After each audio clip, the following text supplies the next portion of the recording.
বিশ্বমঞ্চে ইন্ডিয়ার বিপক্ষে লিটন কুমার দাসের দুটো ইনিংস বাংলাদেশের ক্রিকেট ফ্যানদের একেবারে চোখে লেগে আছে।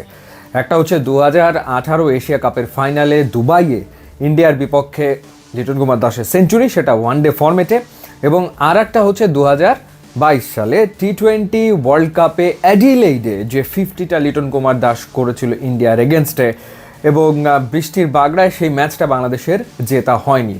আরও একবার সামনে যখন ইন্ডিয়া, তখন ডেফিনেটলি লিটন কুমার দাসের ব্যাট জ্বলে উঠবে তেমন প্রত্যাশাই করছে বাংলাদেশের ক্রিকেট ফ্যানরা, এবং বছরটা সময়টা লিটন কুমার দাসের। নিশ্চিতভাবেই টি-20 ক্যারিয়ারে আমার মনে হয় যে সেরা বছর পার করছেন লিটন কুমার দাস। কেন, কি কারণে এই কথা বলছি?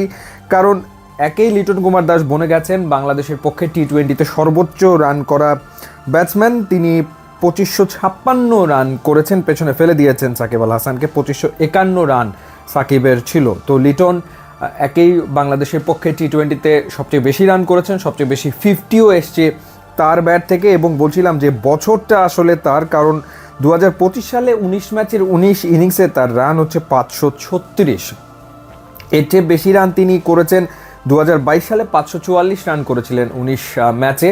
তো এই বছর তিনি আসলে ছাড়িয়ে যাচ্ছেন সেই রেকর্ডটা, অর্থাৎ এই বছর লিটন তার ক্যারিয়ারে সবচেয়ে বেশি রান করতে যাচ্ছেন এক বছরের হিসেবে নিশ্চিতভাবেই। এবং এই বছর তার গড় হচ্ছে 31.52, স্ট্রাইক রেট 134, 4টা 50 এসছে তার ব্যাট থেকে।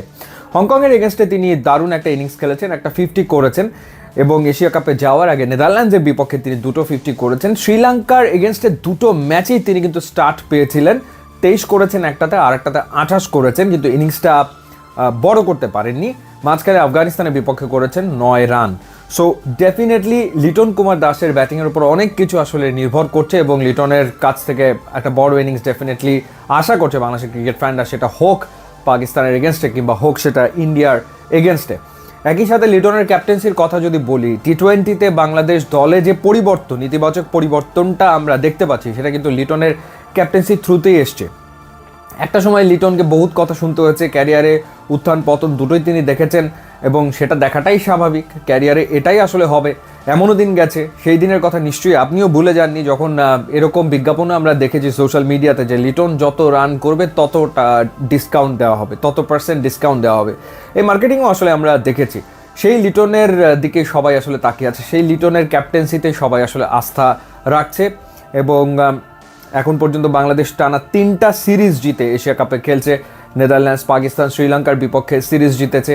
এর আগে লিটনের নেতৃত্বে ওয়েস্ট ইন্ডিজের মাটিতে বাংলাদেশ টি-20 সিরিজ জিতেছে 3-0-তে, 4-4টা সিরিজ জয়। মাঝখানে দুটো সিরিজ হেরেছে, একটা অপ্রত্যাশিত ছিল সংযুক্ত আরব আমিরাতের বিপক্ষে, আর একটা পাকিস্তানের বিপক্ষে। সো 4টা সিরিজ জিতেছে, দুটো হেরেছে। ওভারঅল লিটন নেতৃত্ব ভালো দিচ্ছেন, সামনে থেকে লিড করছেন, পারফর্মও করছেন এই সময়টাতে।